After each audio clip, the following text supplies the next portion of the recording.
So, hey everybody,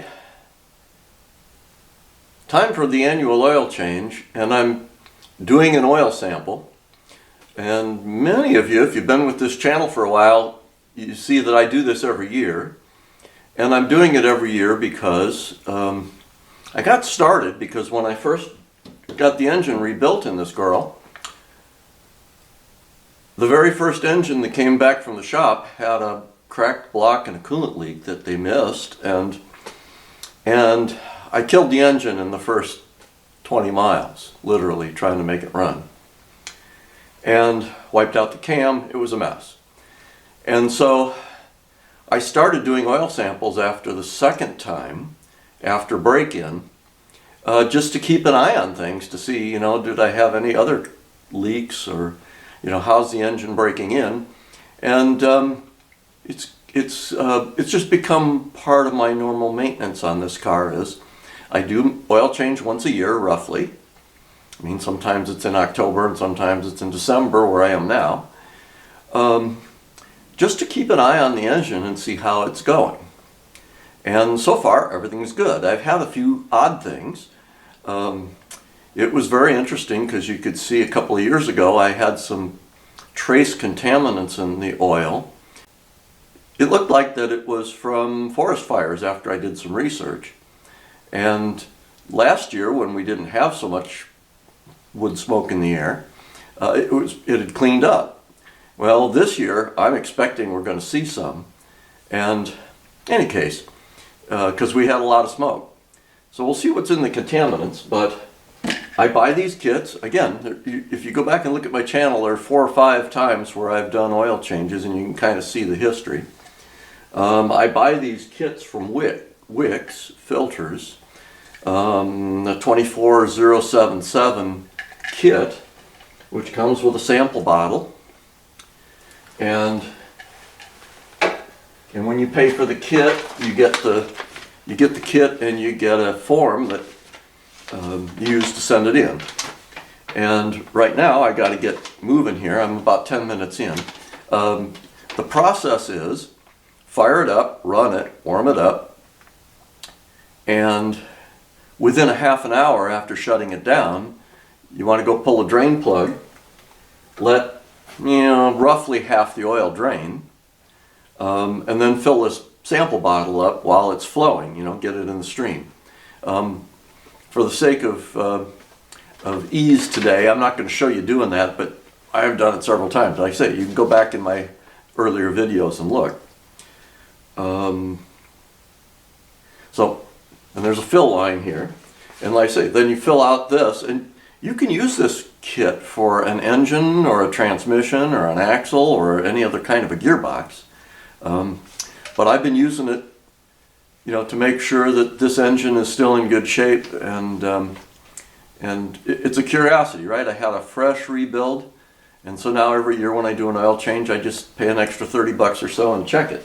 And I get mine through O'Reilly Auto Parts.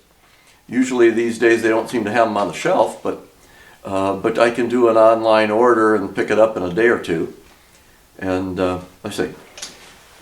And then when I get, I have also been using VR1 Valvoline.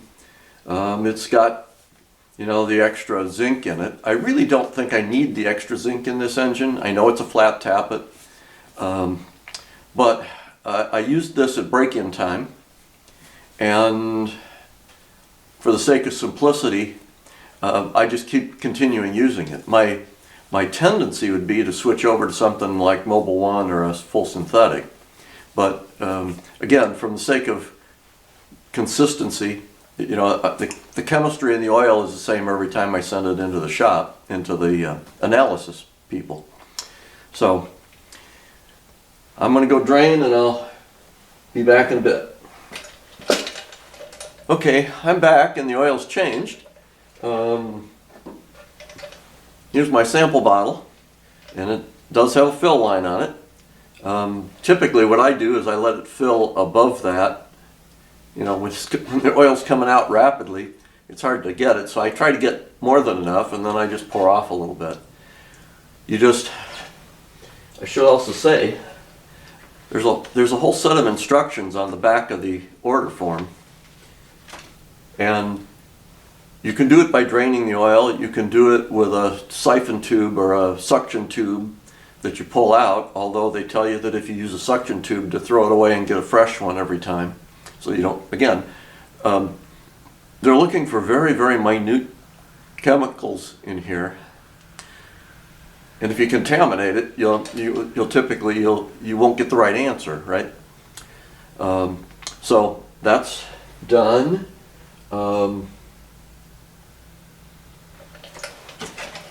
I did change the filter. I'm using these 51069 wicks that's in their catalog for this car. What else do I want to tell you? Oh, for those of you who've been following this car, you know, I've had it on the road now for 5 years. First of all, the engine has gotten up to, I'm just under 13,000 miles since overhaul. So it's doing pretty well. It's running good, and so far all of the oil analysis has been in band. Just a note on oil consumption, and I checked the oil level before I drained it, and now the car's on ramps, so the front end is up about, you know, whatever, 8 inches or so. So I checked it before and I checked it after on the ramps. I'll check it a third time when I get it off the ramps, but I don't want to take it down right now because I've got to grease the front end yet. But anyhow,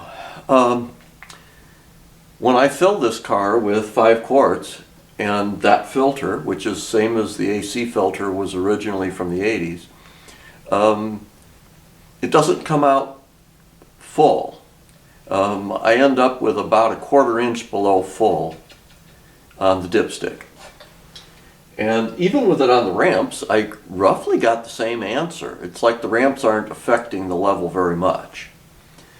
So I was 1/8 of an inch above add with it sitting here on the ramps before I drained it. Now it's about a 1/4 inch below full. Weird mental math, I know. But in essence, I used about half the range from full to add over 2,700 miles. That's what I ran this year, which is the most I've ever run. I took the car home longer to do some more car shows, and I went down to the Hot Rod Power Tour for a day and so forth. So I got a few more miles on it than I have in past years. Point being that, again, you know, rough terms, I used about 1/2 quart in 2,700 miles, which, so that consumption would mean about 1 quart in 5,000 or so, 5,500, which isn't bad oil consumption for a small block Chevy, for an old Gen 1 small block Chevy. That's pretty good. So we'll see what the oil sample looks like. So you won't see this until I have the sample back, and I'll show you the results.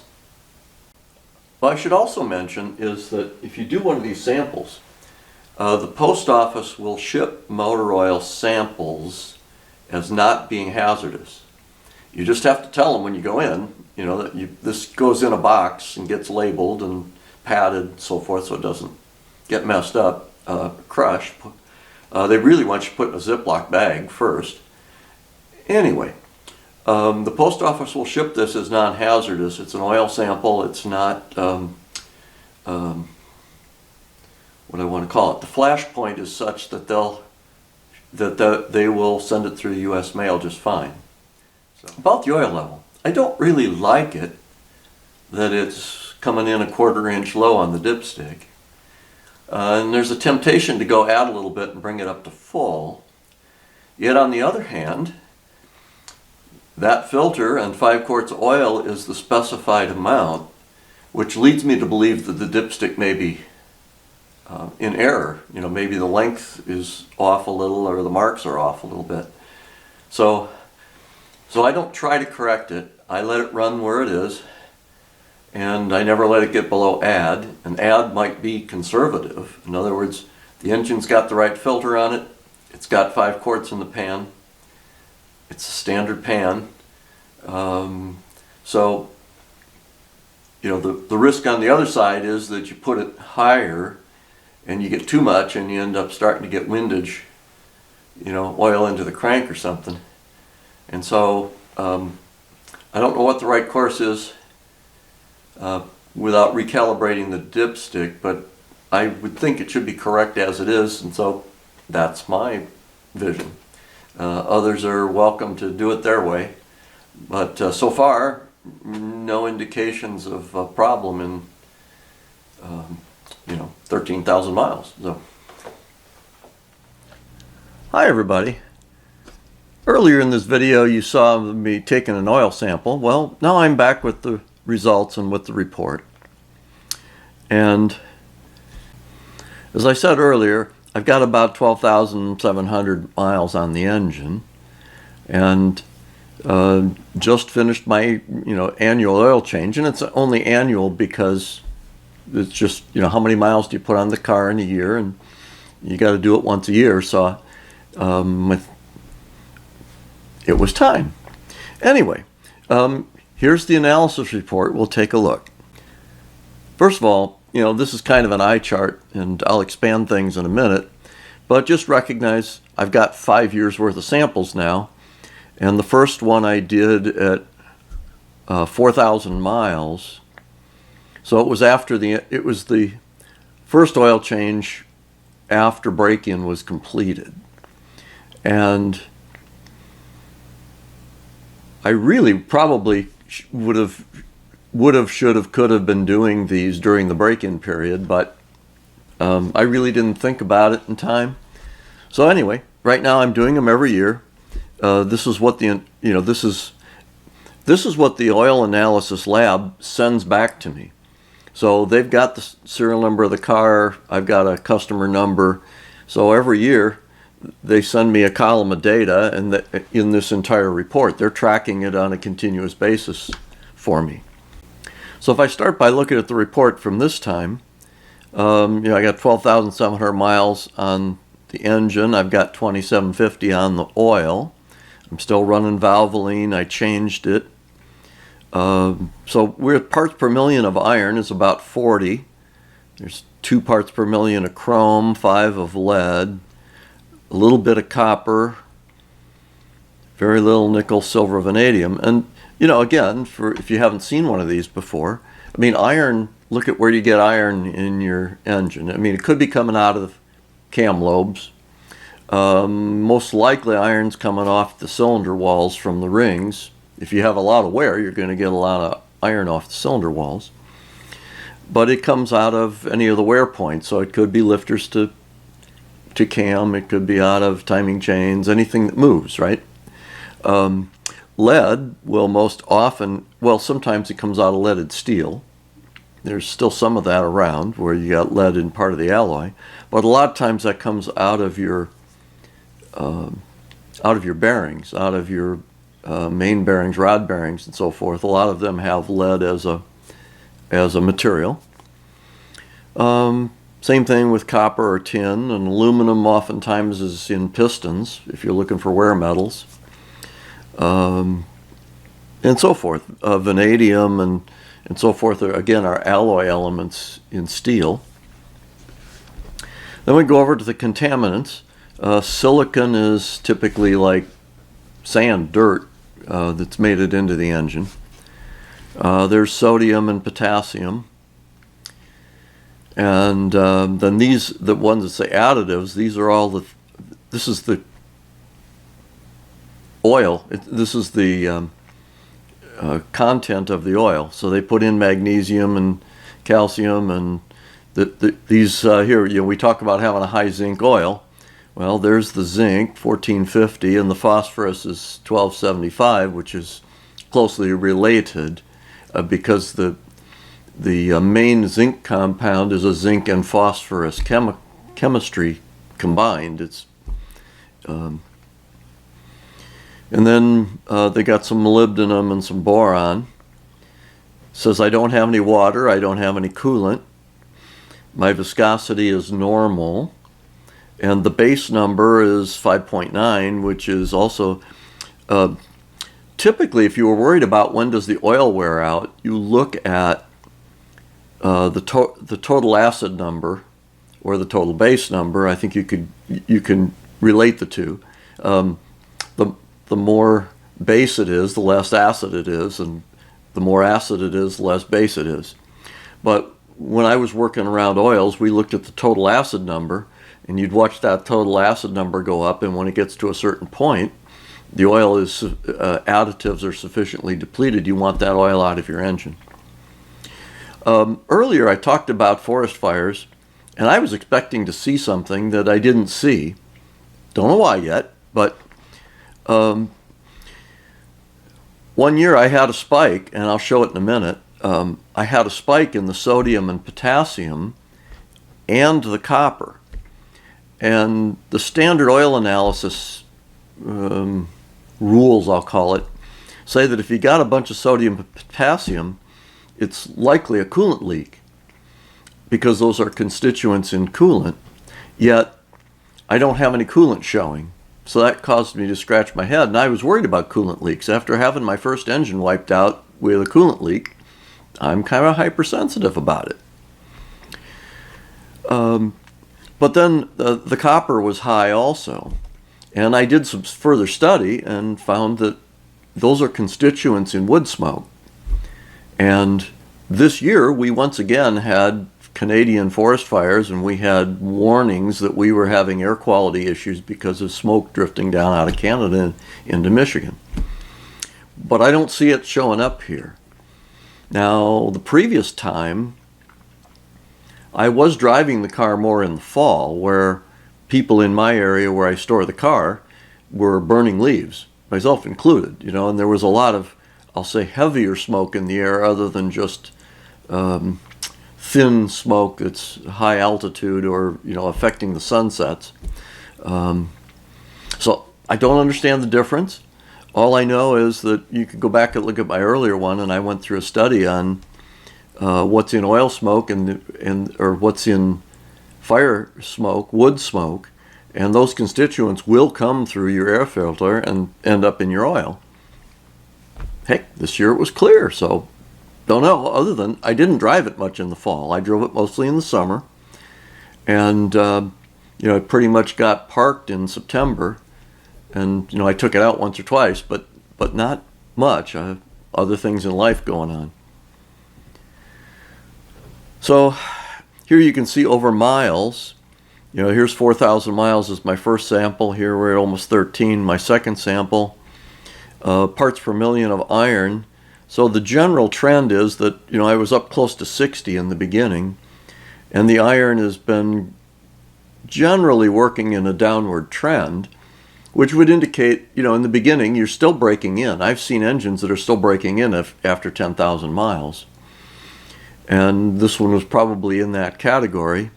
You've got some of that in chrome also, and don't know where the chrome's coming from. It may be in piston rings, and it's a much smaller. I mean, chrome is over here in the 1 parts per million, and iron's over here in the 40 or 50 parts per million.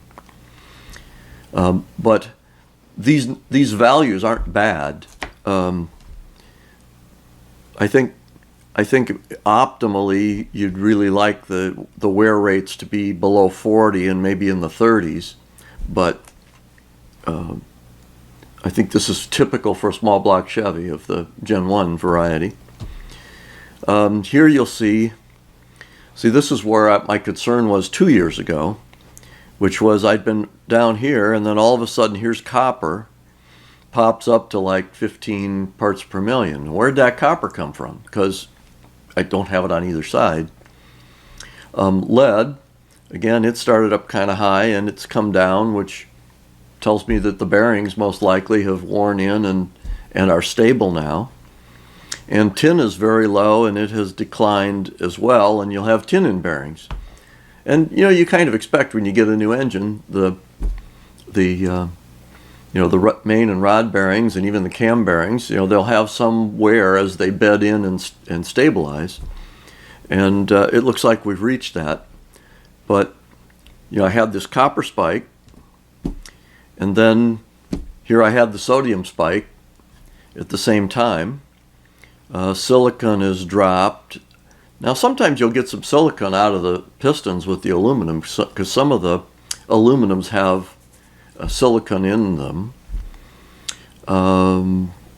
But sodium took a big spike in 1 year. Here's the base number and the viscosities. I mean, it's just all pretty much standard. You know, it looks like I used a little bit more of the oil this time around, but looks good. The viscosity's right around 10, which is about right. Going back for a second, they don't have a chart showing the potassium, but it spiked the same way. So I had copper, sodium, and potassium all spiked at the same time. You know, I wouldn't blame the lab at making a mistake, because how do you get a spike in all three at the same time? Something went on that year. My suspicion is it's still probably related to wood fire smoke getting pulled in through the air intake. But so anyway, engine's doing good at 1200 and 12,000 plus.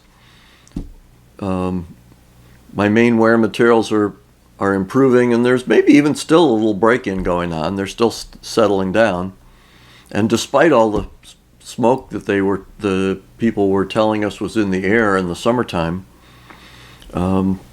everything looks pretty good. So I'm going to go ahead and do this again next year. It seems like a relatively inexpensive way to keep an eye on the engine and pick up things before things go really bad. But hey, hope that helps your understanding, and that's all for now.